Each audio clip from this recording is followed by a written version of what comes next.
கிணத்துக்கடவு பகுதியில் மிக சிறப்பான ஒரு வரலாற்றை படைத்துக் கொண்டிருக்கக்கூடிய இந்த பகுதியினுடைய எல்லா அன்பு சொந்தங்களே, இங்கே இந்த வெற்றிகரமான வரலாற்று திருப்புமுனை கூட்டம் நடந்து கொண்டிருக்கும் பொழுது சில கிலோமீட்டர் தொலைவில் திராவிட முன்னேற்ற கழகத்தினுடைய ஒரு கூட்டமும் நடந்து கொண்டிருக்கிறது. தமிழகத்தினுடைய முதலமைச்சர் திரு ஸ்டாலின் அவர்கள் அந்த கூட்டத்தில் இருக்கிறாங்க. அவருடைய மகன் உதயநிதி ஸ்டாலின் அந்த கூட்டத்தில் இருக்கிறாங்க. தங்கச்சி கனிமொழி அந்த கூட்டத்தில் இருக்கிறாங்க. 500 ரூபாய் பணமும் ஒரு சீலையும் கொடுத்து மக்களை மிரட்டி தனியார் பள்ளிக்கூடத்தினுடைய பேருந்தை எடுத்துக்கொண்டு அனைத்து இந்திய அண்ணா திராவிட முன்னேற்ற கழகத்தின் சார்பாக மதுக்கரை நகர கழகத்தினுடைய செயலாளர் அன்பு அண்ணன் சண்முகராஜன் அவர்கள் அண்ணாமலை அவர்களுக்கு மரியாதை செய்கின்றார்கள். தனியார் பள்ளிக்கூடத்தினுடைய பேருந்துகளை எடுத்துக்கொண்டு அரசு பேருந்துகளை திருப்பி விட்டு திராவிட முன்னேற்ற கழகத்தினுடைய மகளிர் அணி மாநாடு அங்கே நடந்து கொண்டிருக்கிறது. இந்த ஒரு கூட்டம் மட்டுமே கோவை மக்களுக்கு ஒரு சாட்சி. திராவிட முன்னேற்ற கழகத்தினுடைய ஆட்சியில எந்த அளவுக்கு மக்களுடைய வரிப்பணத்தை தவறான முறையில் பயன்படுத்தி அவங்களுடைய குடும்பத்தினுடைய லாபத்திற்காக இவ்வளவு மக்களுக்கு பள்ளிக்கூடத்தில் ஆரம்பித்து எல்லோருக்கும் பிரச்சனை ஏற்படுத்தக்கூடிய ஒரு கட்சியை நீங்கள் எல்லோரும் பார்த்து கொண்டிருக்கின்றீர்கள்.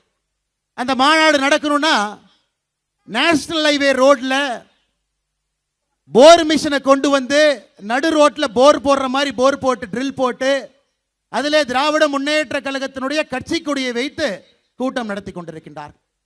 ஆனால் இங்கே பாரதிய ஜனதா கட்சி, தேசிய ஜனநாயக கூட்டணி, அனைத்து இந்திய அண்ணா திராவிட முன்னேற்ற கழகத்தினுடைய தலைவர்கள் மிக பொறுப்பாக அனுசரணையோடு மக்களை எல்லாம் அழைத்து உங்களை எஜமானனாக மதித்து நீங்கள் எஜமானர்கள், நாங்கள் உங்களுக்கு சேவை செய்வதற்காக இங்கே இருக்கின்றோம் என்பதை காட்டுவதற்காக இங்கே ஒரு கூட்டம் நடந்து கொண்டிருக்கிறது. அருமை சொந்தங்களே, 2026 சட்டமன்ற தேர்தல் என்பது இதை பறைசாற்றக்கூடிய தேர்தல்.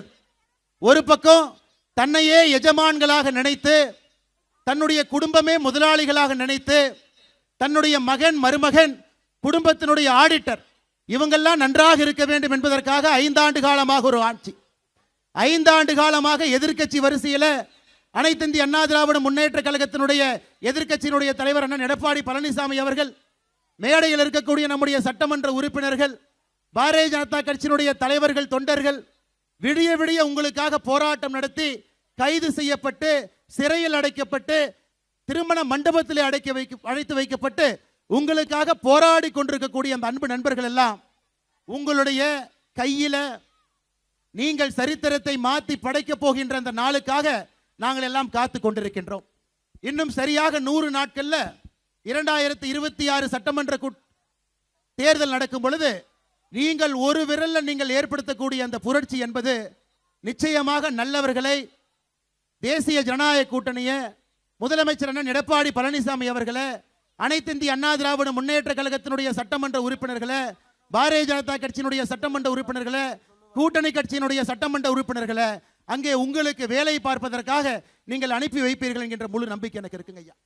ஆரம்பிக்கும் பொழுது எதற்காக நான் இதை சொல்லுகின்றேன் என்றால், கடுமையாக உழைக்கக்கூடிய நடுத்தர மக்கள், நீங்கள் கடுமையா உழைக்கிறீங்க, மாசம் கடுமையாக உழைத்து சம்பாதிக்கிறீங்க, அதுல பட்ஜெட் போட்டு வாழ்றீங்க, அரசுக்கு வரி கட்டுறீங்க, அரசுக்கு வருமான வரி கட்டுறீங்க, அரசுக்கு குடிநீர் வரி கட்டுறீங்க, அரசுக்கு சொத்து வரி கட்டுறீங்க, எல்லாத்தையும் கட்டிவிட்டு கூட அரசு உங்களுக்காக வேலை செய்யவில்லை என்கின்ற பெரிய ஏக்கத்தோடு தமிழகத்தினுடைய நடுத்தர மக்கள் நீங்கள் எல்லாம் 5 ஆண்டுகளாக காத்து கொண்டிருக்கின்றீர்கள். உங்களுக்கு நான் ஞாபகப்படுத்துறேங்க, மறந்துடாதீங்க. இவ்வளவு தூரம் வந்தாச்சு. 4 ஆண்டுகளை பல்லை கடித்து கொண்டு பொறுத்து கொண்டு இவ்வளவு தூரம் வந்து விட்டோம். கடைசி 100 நாட்கள் மட்டும்தான் கடுமையாக உழைத்து, ஒற்றுமையாக உழைத்து அந்த 100 நாட்கள்ல ஆட்சி மாற்றத்தை இங்கே வந்திருக்கக்கூடிய பாரதிய ஜனதா கட்சியினுடைய தொண்டர்கள், அனைத்து இந்திய அண்ணா திராவிட முன்னேற்ற கழகத்தினுடைய தொண்டர்கள், நம்முடைய தலைவர்கள், பொதுமக்கள் நீங்கள் ஏற்படுத்தி கொடுக்கணும். அதற்காகத்தான் இந்த கூட்டம் நடந்து கொண்டிருக்கிறது. அன்பு சொந்தங்களே, மேடையில் இருக்கக்கூடிய அற்புதமான தலைவருடைய பெயரை சொல்லி அவர்களுக்கெல்லாம் நான் மரியாதை செய்ய வேண்டும், அவர்களுக்கு நான் செய்ய இருக்கின்றேன். அதற்கு முன்பாக இதையெல்லாம் உங்களுக்கு பேச வேண்டும் என்பது என்னுடைய ஆசை. எப்பவெல்லாம் திராவிட முன்னேற்ற கழகத்தினுடைய ஆட்சி நடந்திருக்குதோ அப்பவெல்லாம் கோயம்புத்தூருக்கு என்னெல்லாம் நடந்திருக்குன்னு யோசிச்சு பாருங்க. 1996, 2001 கோவையில் குண்டு வெடிப்பு. அது குண்டு வெடிப்பு மட்டுமல்லைங்க ஐயா, நூற்றுக்கணக்கான நபர்கள் மருத்துவமனையில் இருந்தாங்க, கை கால் கண்ணு போச்சு. 50க்கும் மேற்பட்ட மனிதர்கள் இறந்தார்கள். அது ஒரு பக்கம். இன்னும் நம்முடைய நெஞ்சிலே முல்லை போல் அது தைத்து கொண்டிருக்கிறது. ஆனால் கோயம்புத்தூர் மக்கள் புரிந்து கொள்ள வேண்டும், அன்னைக்கு அந்த குண்டு வெடிப்பு நடக்காம இருந்தா இன்னைக்கு இந்தியாவினுடைய முதல் 10 நகரத்தில் கோயம்புத்தூர் நிச்சயமாக இருந்திருக்கும். அதில் எந்த மாற்று கருத்தும் இல்லை. அதற்காக எப்பொழுதும் கூட இந்த பகுதியினுடைய மக்கள் திராவிட முன்னேற்ற கழகத்தினுடைய ஆட்சியும் தலைவர்களும் எப்பொழுதுமே நீங்க மன்னிக்க கூடாது. அதன் பிறகு 2006 2011 திராவிட முன்னேற்ற கழகத்தினுடைய ஆட்சி எந்த அளவுக்கு மின்வெட்டு நடந்ததுன்னு யோசிச்சு பாருங்க. நடுத்தர மக்கள், சிறு குறு நிறுவனம் நடத்துறவங்க குடும்பத்தில் இருந்தா கூட கரண்ட் கிடையாது. 5 ஆண்டு காலம் நம்ம எல்லாம் மின்வெட்டுல இருட்டுக்குள்ள 5 ஆண்டு காலம் தங்க வைத்திருந்தார்கள். அதன் பிறகு 2021 திராவிட முன்னேற்ற கழகம் ஆட்சி வந்தோடனே முதல் பனிஷ்மெண்ட் யாரு கொடுத்தாங்க? ஐயா, கோயம்புத்தூர் மக்களுக்கு தான் முதல் பனிஷ்மெண்ட் திராவிட முன்னேற்ற கழகம் கொடுத்தாங்க. நான் இந்த நேரத்திலே உங்களுக்கு ஞாபகப்படுத்துவது என்னுடைய கடமை. முதல் பனிஷ்மெண்ட் என்னங்க ஐயா? கோவிட் காலகட்டம் 2020-21 கோவிட் தடுப்பூசியை மோடி ஐயா கொடுக்கறாங்க. நேரடியா சென்னைக்கு வரும். அங்க இருப்பவர்கள் அதை பிரித்து ஒரு மாவட்டத்திற்கும் அனுப்பி வைக்கணும். தமிழகத்திலே மிக குறைவான தடுப்பூசிகள் கொடுக்கப்பட்ட மாவட்டம் கோயம்புத்தூர் மாவட்டம். வேண்டுமென்றே திட்டமிட்டு 2021 திராவிட முன்னேற்ற கழகம் ஆட்சிக்கு வந்த பிறகு கோயம்புத்தூர் மக்களுக்கு வேண்டுமென்றே கோவிட் தடுப்பூசிகளை குறைவாக கொடுத்தாங்க. அனைத்து இந்திய அண்ணா திராவிட முன்னேற்ற கழகம் ஆர்ப்பாட்டம் செய்த பிறகு, பாரதிய ஜனதா கட்சி ஆர்ப்பாட்டம் செய்த பிறகு முதலமைச்சர் அங்கிருந்து இங்க வந்தாரு. இஎஸ்ஐ மருத்துவமனைக்கு போனாரு, ஒரு கோட்டை போட்டாரு, அடுத்த விமானத்தை பிடிச்சு திரும்ப போயிட்டார். அது கோயம்புத்தூர் மக்களுக்கு திமுகவினுடைய எச்சரிக்கை. எங்களை நீங்க ஆட்சி கொண்டு வரலினா கோயம்புத்தூருக்கு எதுவும் செய்ய மாட்டோம் என்கின்ற எச்சரிக்கையை கொடுத்தாங்க. அதையெல்லாம் பல்லை கடுத்து கொண்டு பொறுமையாக 4 ஆண்டு காலம் நாம் தாண்டி இருக்கின்றோம். அன்பு சொந்தங்களே, இன்னைக்கு ஒரு 10 ரூபா அமைச்சர் யார் என்று உங்களுக்கு தெரியும். திராவிட முன்னேற்ற கழகத்தினுடைய மகளிரணி மாநாட்டில் அவர் பேசுறார். இன்னைக்கு சாயந்தரம் அந்த 10 ரூபா அமைச்சர் சொல்றாரு, கோயம்புத்தூர்ல 10க்கு 10 ஜெயிக்கிறது தான் திராவிட முன்னேற்ற கழகத்தினுடைய இலக்கு. 10 ரூபாய் அமைச்சர் அவர்களே, டாஸ்மார்க்ல வேணா பாட்டிலுக்கு 10 ரூபாய் ஏற்றி ஜெயிக்கலாம். ஆனா தேர்தல் களத்தில் மக்களுடைய மனதை தேசிய ஜனநாயக கூட்டணி வென்று விட்டது. கோயம்புத்தூர்ல 10க்கு 10 என்கின்ற உங்களுடைய கனவு எப்பொழுதும் கனவாக மட்டும்தான் இருக்கும். அருமை சொந்தங்களே, எந்த காரணத்திற்கும் கூட இந்த பகுதியில் தப்பி தவறியும் கூட திராவிட முன்னேற்ற கழகமோ அவருடைய கூட்டணி கட்சியோ நீங்கள் விட்டுவிடக் கூடாது. கோயம்புத்தூரை நாசம் செய்தவர்கள், கோயம்புத்தூருடைய வளர்ச்சியை தடுத்து நிறுத்தியவர்கள், கோயம்புத்தூர் மக்களுடைய வளர்ச்சிக்கு எந்த காலகட்டத்திலும் கூட உறுதுணையாக இல்லாதவர்கள், திராவிட முன்னேற்ற கழகத்தை சார்ந்தவர்கள் முதலமைச்சரிலிருந்து கட்சியினுடைய கடைக்கோடி தொண்டன் வரை கோயம்புத்தூருடைய வளர்ச்சிக்கு எதிராக மட்டும்தான் பாடுபட்டு இருக்கின்றார்கள். இதெல்லாம் எதுக்காக நான் சொல்றேனாங்க, நம்ம மறந்துடக்கூடாதுங்க. தமிழ்நாட்டு மக்கள் ரொம்ப அன்பானவர்கள், வேகமா மன்னிச்சு விட்டுருவாங்க, பொழைச்சு போன ஒரு ஓட்டையும் போட்டுருவாங்க. ஆனா இந்த முறை பொழைச்சு போங்கன திராவிட முன்னேற்ற கழகத்திற்கு ஒரு ஓட்டையும் கூட இந்த பகுதியினுடைய அன்பு சொந்தங்கள் நீங்கள் அளிக்க கூடாது என்கின்ற தாழ்மையான வேண்டுகோளை இந்த கூட்டத்தின் மூலமாக உங்களுக்கு வைத்துக் கொண்டிருக்கின்றோம். அருமை சொந்தங்களே, இன்னைக்கு இந்த பஞ்சாயத்தை முடிவு கொண்டு வரணும். அந்த திராவிட முன்னேற்ற கழகத்தினுடைய மேடையில் முதலமைச்சர் மு க ஸ்டாலின் அவர்கள் பேசுறாரு, அதிமுக அடிமை கட்சி, பாரதிய ஜனதா கட்சியை பொறுத்தவரை சங்கி கட்சி, 2 பேருமே டெல்லிக்கு அடிமையா இருப்பதற்காக ஒரு கூட்டணியை உருவாக்கி இருக்கிறாங்க. இதை தற்கூரி உதயநிதி பேசியிருந்தால் பரவாயில்லை, மன்னிச்சிடலாம். ஆனா தமிழகத்தினுடைய முதலமைச்சராக இருப்பவர் திராவிட முன்னேற்ற கழகம் ஆட்சியில் இருந்ததை விட, அவர்களை விட அதிகமாக ஆட்சியில் இருந்தவர்கள் அனைத்து இந்திய அண்ணா திராவிட முன்னேற்ற கழகத்தினுடைய கட்சியும் அதனுடைய தலைவர்கள். ஒரு முதலமைச்சர் இந்த வார்த்தையை பேசிய பிறகு அவருக்கு நாம பதில் சொல்லினா தப்பா போய். ஆமாம், என்னை பொறுத்தவரை அனைத்து இந்திய அண்ணா திராவிட முன்னேற்ற கழகம் அடிமை கட்சி தான். யாருக்கு அடிமை? மக்களுக்கு அடிமை. மக்களை எஜமானராக மதித்து மக்களுக்கு அடிமையாக இருக்கக்கூடிய கட்சி. தேசிய ஜனநாயக கூட்டணியும் அடிமை கூட்டணி தான். யாருக்குங்க? தமிழ்நாட்டினுடைய மக்களுக்கு நாங்கள் அடிமை. தமிழ்நாட்டினுடைய மக்கள் எஜமான்களாக அவர்களுக்காக சேவை செய்ய வேண்டும் என்று நினைக்கக்கூடிய கூட்டணியை நீங்கள் அடிமை என்று சொன்னால் அதை பெருமையாக எங்கள் நெஞ்சிலே அணிந்து கொண்டு மக்களுக்காக 100 நாட்கள் நாங்கள் இங்கே இருப்போம், களத்தில் இருப்போம், ஆட்சி மாற்றம் வரும். முதலமைச்சர் அவங்க அதோடு நிக்கல. இன்னைக்கு ஒரு பெரிய பொய்ய நம்முடைய கிராமத்தில் இருக்கக்கூடிய பெரியவங்கிட்ட விதைச்சுக்கிட்டு இருக்கிறான். 100 நாள் வேலை வாய்ப்பு திட்டத்தை பாரதிய ஜனதா கட்சியினுடைய ஆட்சி மத்தியில் அதை நிறுத்த போறாங்க. அன்பு சொந்தங்களே, நீங்க உங்களுக்கு நல்லா தெரியும், 2021 தேர்தல் வாக்குறுதியில திராவிட முன்னேற்ற கழகம் சொல்லி இருந்தார்கள், நாங்கள் ஆட்சிக்கு வந்தவுடனே 100 நாள் வேலை வாய்ப்பு திட்டத்தை 150 நாட்களாக உயர்த்துவோம் என்று சொன்னார்கள். சொன்னாங்களா இல்லைங்களா? நீங்க சொல்லுங்க. ஆட்சிக்கு வந்தா 100 நாள் வேலை வாய்ப்பு திட்டத்தை 150 நாட்களாக உயர்த்துவோம் என்று திராவிட முன்னேற்ற கழகம் சொன்னார்களா? இதுவரை எதையும் செய்யல, ஒரு துரும்பை கூட கிள்ளி போடல. ஆனா பாரத பிரதமர் நரேந்திர மோடி அவர்கள் தேர்தல் வாக்குறுதியா கொடுக்காம இன்னைக்கு 100 நாள் வேலை வாய்ப்பு திட்டத்தை 125 நாளாக உயர்த்தி இருக்கின்றார். 125 நாளாக. அன்பு சொந்தங்களே, கடந்த 4 ஆண்டுகள்ல மேலே நடப்பது பாரதிய ஜனதா கட்சியினுடைய ஆட்சி, இங்கே நடப்பது நமக்கு எதிரான ஒரு ஆட்சி, எதிர்கூட்டணியில் இருக்கக்கூடிய ஆட்சி. யோசிச்சு பாருங்க, 100 நாள் வேலை வாய்ப்பு திட்டத்துக்கு இந்தியாவில் அதிகமான பணத்தை பாரத பிரதமர் கொடுத்தது தமிழ்நாட்டிற்கு மட்டும்தான்.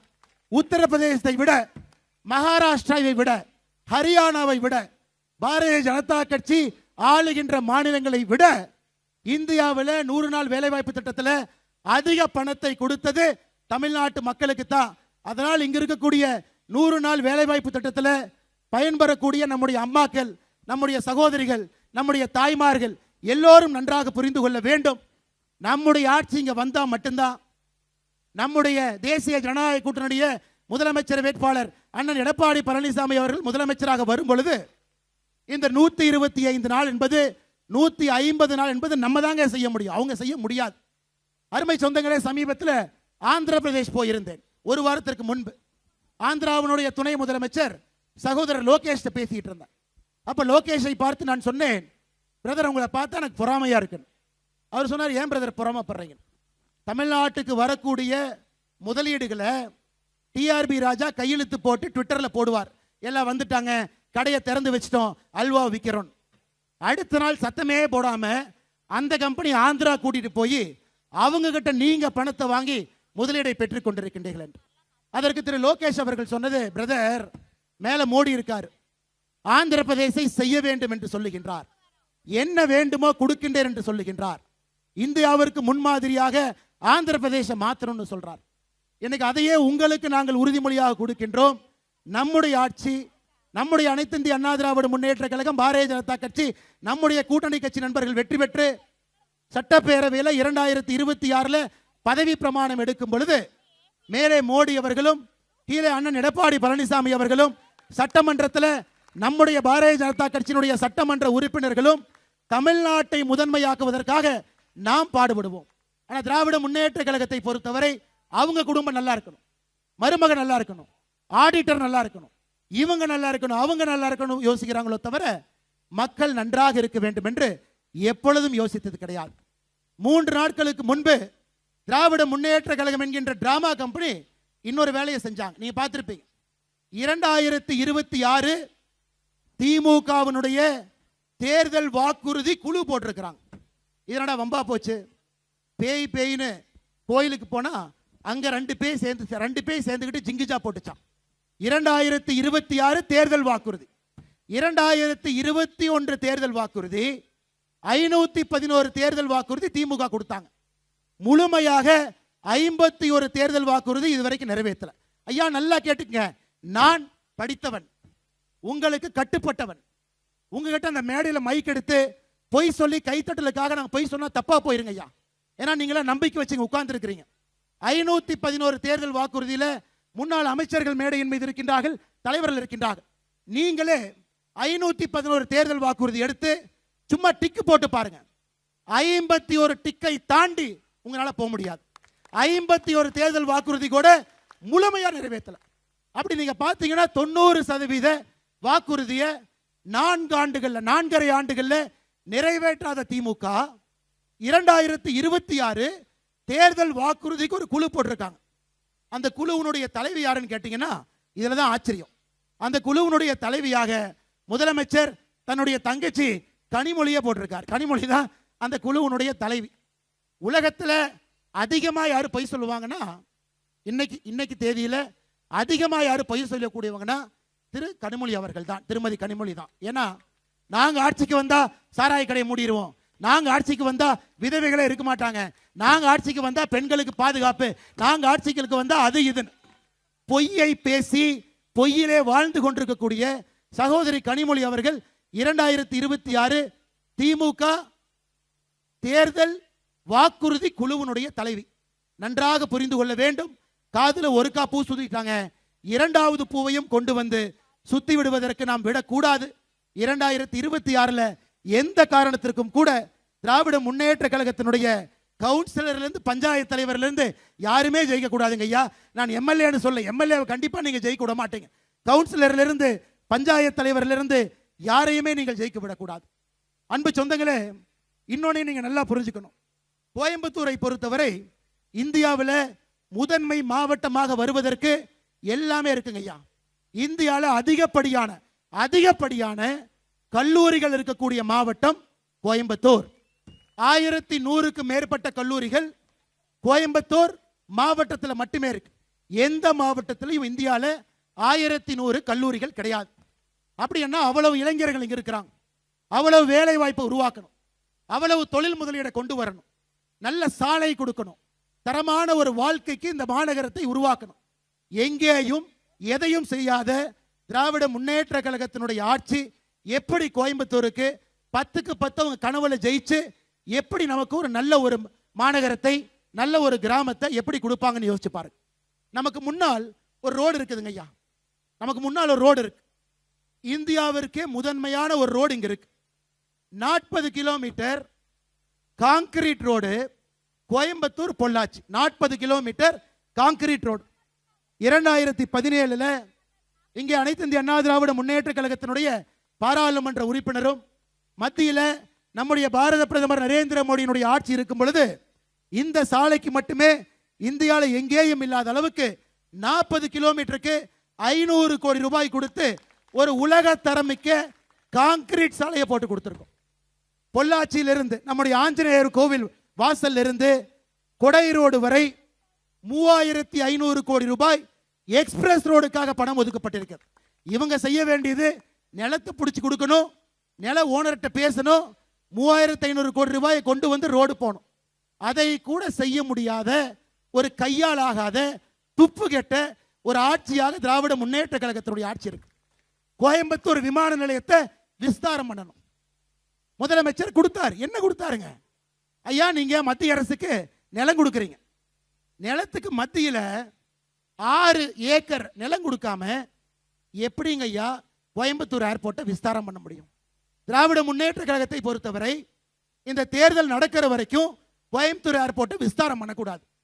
விஸ்தாரம் பண்ணிட்டா அது பாரதிய ஜனதா கட்சி, அனைத்து இந்திய அண்ணா திராவிட முன்னேற்ற கழகத்துக்கு மக்கள் பாராட்டுவார்கள். அதுக்காக லேண்டை கொடுக்கிற மாதிரி கொடுத்து அதுக்கு நடுவில் கொஞ்சம் ஏக்கரை இன்னுமே கோர்ட்ல பஞ்சாயத்து பண்ணி மத்திய அரசு 6 கடிதம் எழுதியிருக்கின்றார்கள். 6 கடிதம்.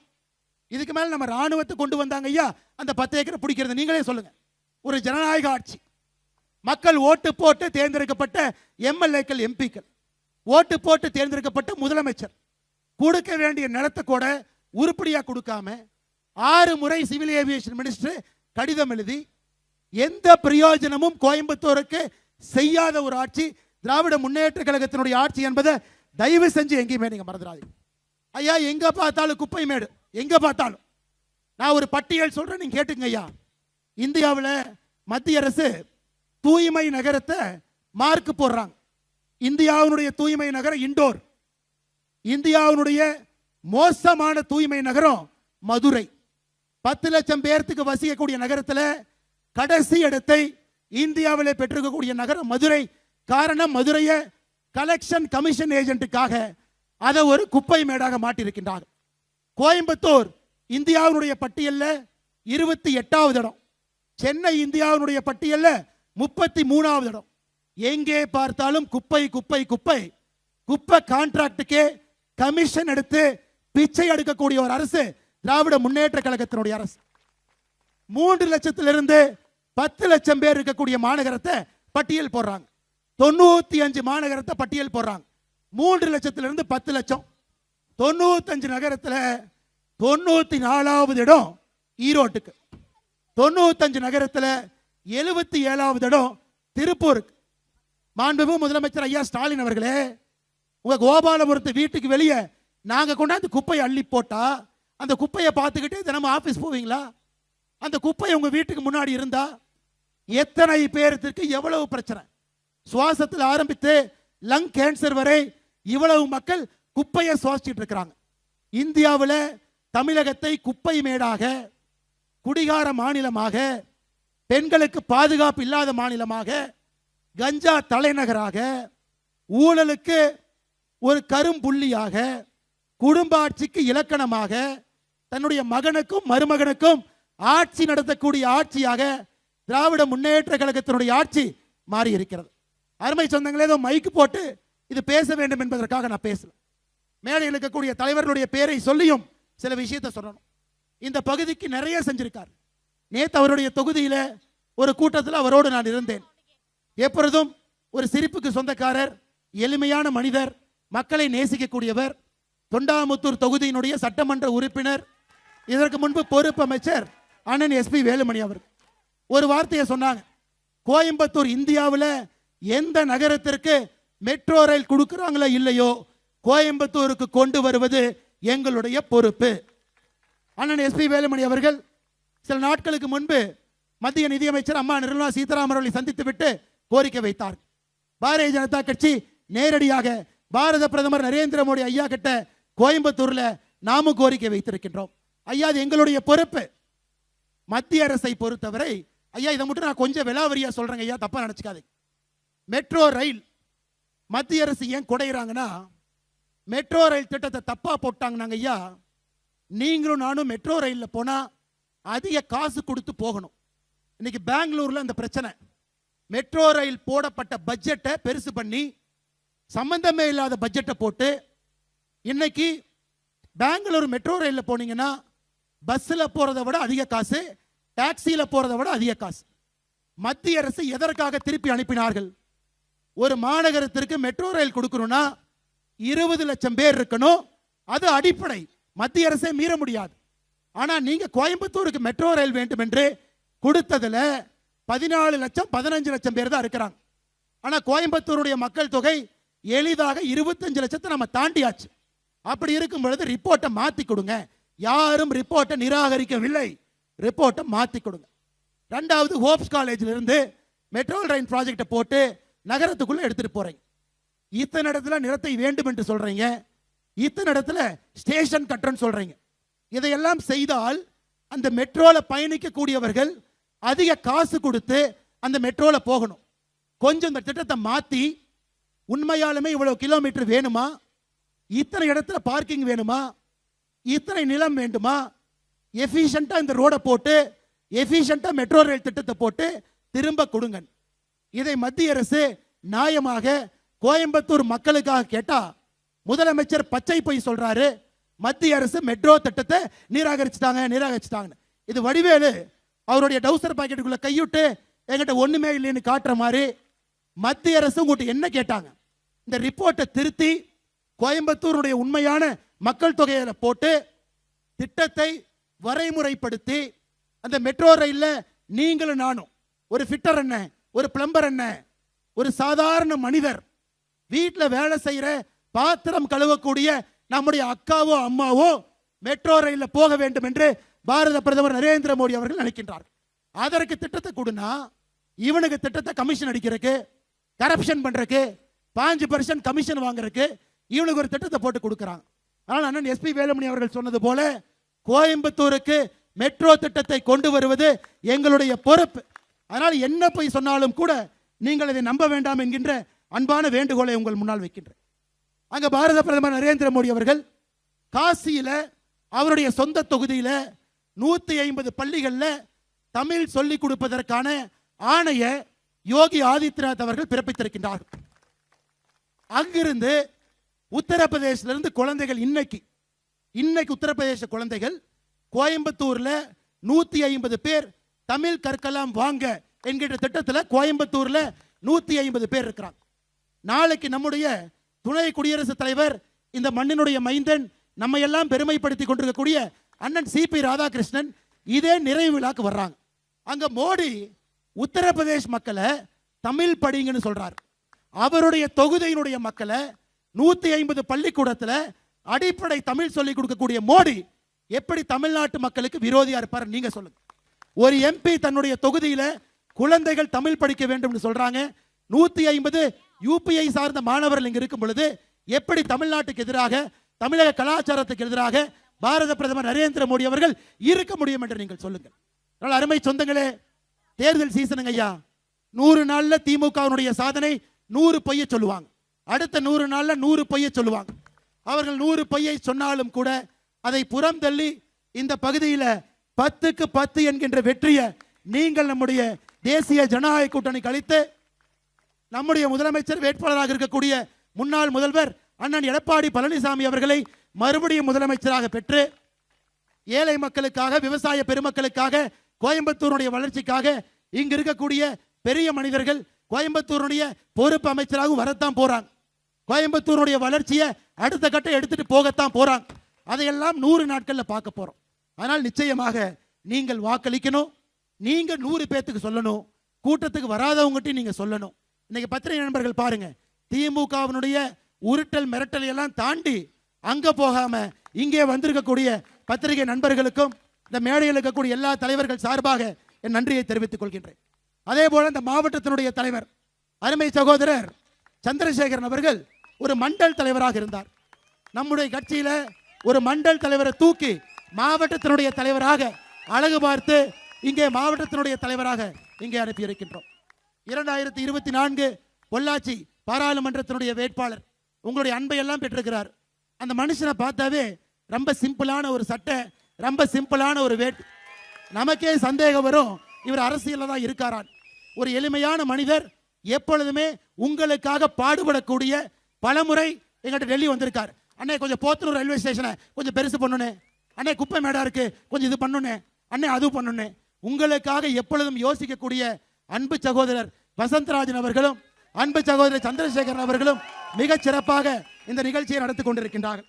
அதே போல நம்முடைய பாரதிய ஜனதா கட்சியினுடைய பொதுச் செயலாளர் ஒரு பெரிய கூட்டத்தை எப்படி போட வேண்டும் என்பது இந்தியாவிலே ஒரு வல்லுநராக இருக்கக்கூடிய நம்முடைய பொதுச் செயலாளர் திரு ஏபி முருகானந்தம் அவர்களுக்கு என்னுடைய நன்றியை தெரிவித்து, மேடையின் மீது முன்னாள் அமைச்சராக நம்முடைய அன்பையெல்லாம் பெற்றிருக்கக்கூடிய பொள்ளாச்சியினுடைய எம்எல்ஏ அண்ணன் பொள்ளாச்சி ஜெயராம் அவர்கள் இங்கே வந்திருக்கின்றார்கள். அவருக்கும் என்னுடைய மரியாதை கலந்த நன்றி கலந்த வணக்கத்தை, வாழ்த்துக்களை தெரிவித்துக் கொள்கின்றேன்.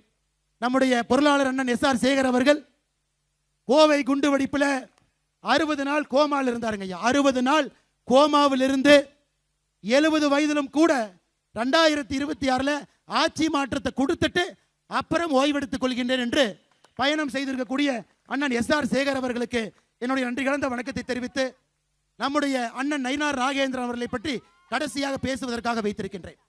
சூறாவளி சுற்றுப்பயணம் 52வது இடம். நேத்து ஊட்டியில, நாளைக்கு ராமேஸ்வரம், நாளானைக்கு சென்னை.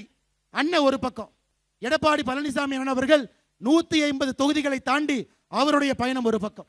இரண்டும் சங்கமிக்கும் பொழுது தமிழகத்திலே ஆட்சி மாற்றம் உறுதியாக நடக்கும். அதில் எந்த மாற்று கருத்தும் இல்லை. நம்முடைய மாநில தலைவருடைய பயணத்தை மிகச் சிறப்பாக நடத்தி கொண்டிருக்கக்கூடிய நம்முடைய பொதுச் செயலாளர் டெல்டா பகுதியினுடைய வைரம் அண்ணா கருப்பு முருகானந்தம் அவர்களுக்கு நன்றி கலந்த வாழ்த்துக்களை, வணக்கங்களை தெரிவித்துக் கொள்கின்றேன். அதே போல கிணத்துக்கடவு தொகுதியினுடைய எம்எல்ஏ அண்ணன் தாமோதரன் அவர்கள், நான் பிஎஸ்ஜி கல்லூரியில் படிக்கும் பொழுது அண்ணனுடைய பையனும் கூட பிஎஸ்ஜி கல்லூரியில் தான் படித்தார். ஒரு நல்ல ஒரு மனிதர், எப்பொழுதும் மக்களுக்காக நிற்கக்கூடியவர். இன்னைக்கு அண்ணன் தாமோதரன் அவர்களும் இங்கே வந்திருக்கிறாங்க. அவர்களுக்கும் என்னுடைய மரியாதை கலந்த வாழ்த்துக்களை, வணக்கங்களை தெரிவித்துக் கொள்கின்றேன். அதே போல நம்முடைய சூலூரினுடைய சட்டமன்ற உறுப்பினர், விவசாயிகளுடைய பாதுகாவலராக இருக்கக்கூடிய அண்ணன் கந்தசாமி அவர்கள் வந்திருக்கின்றார்கள். அவர்களுக்கும் என்னுடைய மரியாதை கலந்த வாழ்த்துக்களையும், நம்முடைய கோரிக்கை ஏற்று, நம்முடைய அன்பை ஏற்று ஒரு குடும்பமாக மேடையின் மீது தவறாமல் இந்த நிகழ்ச்சிக்கு வந்திருக்கக்கூடிய எல்லா அனைத்து இந்திய அண்ணா திராவிட முன்னேற்ற கழகத்தினுடைய தலைவர்கள், பொறுப்பாளர்கள், தொண்டர்களுக்கு பாரதிய ஜனதா கட்சி சார்பாக எங்களுடைய அன்பார்ந்த வணக்கத்தை உங்களுக்கு இந்த நேரத்தில் நன்றிகளை தெரிவித்துக் கொள்கின்றோம். அதே போல பாரதிய ஜனதா கட்சியினுடைய மூத்த நம்முடைய முன்னாள் மாவட்ட தலைவர்கள் புன்சிரிப்போடு சந்திரசேகர் அவர்களுக்கு ஆதரவு கொடுத்து அவருக்கு ஆதரவு நீட்டிக் கொண்டிருக்கக்கூடிய நம்முடைய முன்னாள் மாவட்ட தலைவர்கள் எல்லோருக்கும் இந்த நேரத்தில் பாபா ரமேஷ் அவர்கள், அண்ணன் முத்துராமலிங்கம் அவர்களுக்கு நன்றி கலந்த வாழ்த்துக்களை, வணக்கங்களை தெரிவித்துக் கொள்கின்றேன். மாவட்டத்தினுடைய பார்வையாளர் அண்ணன் மோகன் மந்திராச்சலம் அவர்களுக்கு, இந்த பகுதியினுடைய ஒன்றிய தலைவர், மண்டல் தலைவர் அண்ணன் சிவசுப்பிரமணியம் அவர்களுக்கு என்னுடைய சிறப்பு நன்றிகளையும், பாரதிய ஜனதா கட்சியினுடைய மாநில நிர்வாகிகள் அண்ணன் ஜான்சன் அவர்கள் தலைமையில் இருக்கக்கூடிய எல்லா மாநில நிர்வாகிகள், மாநில பொதுக்குழு உறுப்பினர்கள், மாவட்ட அணிப்பிரிவு தலைவர்கள், கூட்டணி கட்சியினுடைய தலைவர்கள் எல்லாம் வந்திருக்கிறாங்க. கூட்டணி கட்சியினுடைய தலைவர்கள் நாம் புரிந்து கொள்ள வேண்டும்.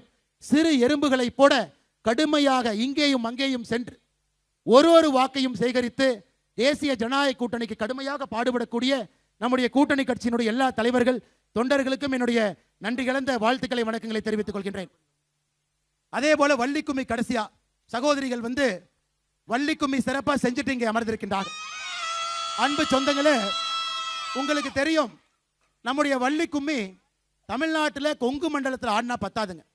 ஏன்னா வேலுமணி என்ன எத்தனை இடத்துல நான் பார்த்திருக்கிற வள்ளிக்கும்மி ஆடி இருக்கிறாங்க. இன்னைக்கு அண்ணன் நயினார் நாகேந்திரன் அவர்கள் வள்ளிக்கும்மி ஆடினாங்க.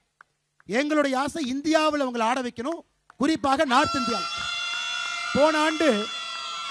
போன ஆண்டு கொங்கு பகுதியினுடைய வள்ளிக்கும்மி 500 பேர்த்த வாரணாசி கூட்டிட்டு போய் காசி தமிழ் சங்கத்தில் அங்க இருக்கக்கூடிய உங்களுக்கு தெரியும் காசி விஸ்வநாதர் ஆலயத்தில் அவர்களுக்கு சிறப்பு அனுமதி பிரதமர் அலுவலகத்தில் பெற்று 500 நம்முடைய சகோதரிகள் காசி விஸ்வநாதர் ஆலயத்திற்கு முன்பு வள்ளிக்கும்மி ஆடினார்.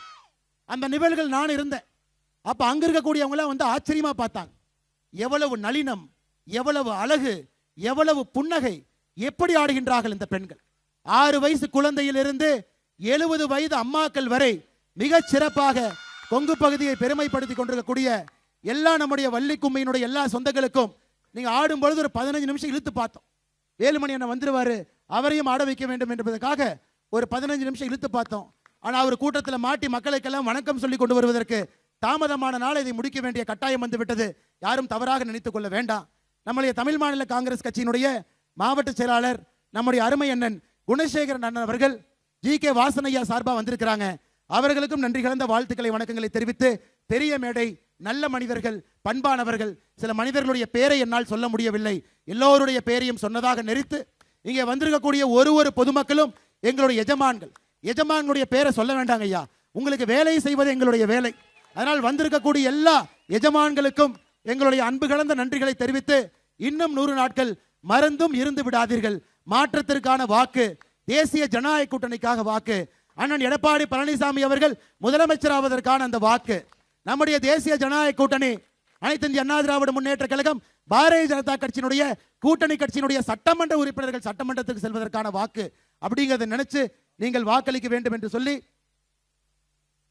நம்முடைய சாமி எப்பொழுதும் எல்லா மேடையிலும் இருக்கக்கூடிய சாமி ரொம்ப ஓப்பனா சொல்றார், நான் இப்படி தாயா, நான் தேசிய ஜனநாயக கூட்டணியோட தான், நான் பாரத பிரதமர் நரேந்திர மோடியோட தான், நான் அண்ணன் எடப்பாடி பழனிசாமி அவர்களோட தான், அதை பற்றிலாம் பயம் இல்லை என்று இங்கே வந்திருக்கக்கூடிய அண்ணன் பாபுஜி சாமிகள் அவர்களுக்கும் என்னுடைய வணக்கத்தை தெரிவித்து, எல்லோருடைய பாதத்தை தொட்டு வணங்கி மிக பொறுமையாக இங்கே அமர்ந்திருக்கக்கூடிய உங்கள் எல்லோருக்கும் நன்றி தெரிவித்து என்னுடைய உரையை முடித்துக் கொள்கின்றேன். நன்றி, வணக்கம். பாரத் மாதா கி ஜெய். தேசிய ஜனநாயக கூட்டணியுடைய ஒற்றுமை வெல்லட்டும். 2026 ஆட்சி மலரட்டும். நன்றி, வணக்கம். திருநெல்வேலி மக்களே, நம்ம திருநெல்வேலியில உங்களுக்குன்னு ஒரு சொந்த வீடு கட்ட ஒரு பெஸ்ட் சான்ஸ் வந்திருக்கு. Yes, launching G Square Artistic Enclave Thachanallur. திருநெல்வேலியோட ஃபர்ஸ்ட் எவர் கேட்டட் கம்யூனிட்டி, அதுவும் அமிர்தா வித்யாலயம் பக்கத்திலேயே. நம்ம G Squareல மட்டும்தான் no middle man, so no extra charges. அதனாலேயே market price 30 lakhs per cent இருக்கும்போது G Square பிரைஸ் ஒரு சென்ட்டுக்கு வெறும் 6.9 lakhsல கொடுக்க முடியுது. திருநெல்வேலியில எங்க வேணா தேடி பாருங்க, இதை விட கம்மியான பிரைஸ்ல இவ்ளோ தரமான கம்யூனிட்டி கிடைக்க வாய்ப்பே இல்ல. சோ சான்ஸ் மிஸ் பண்ணாம இன்னைக்கே உங்க பிளாட்டை புக் பண்ணிருங்க. G Square Artistic Enclave.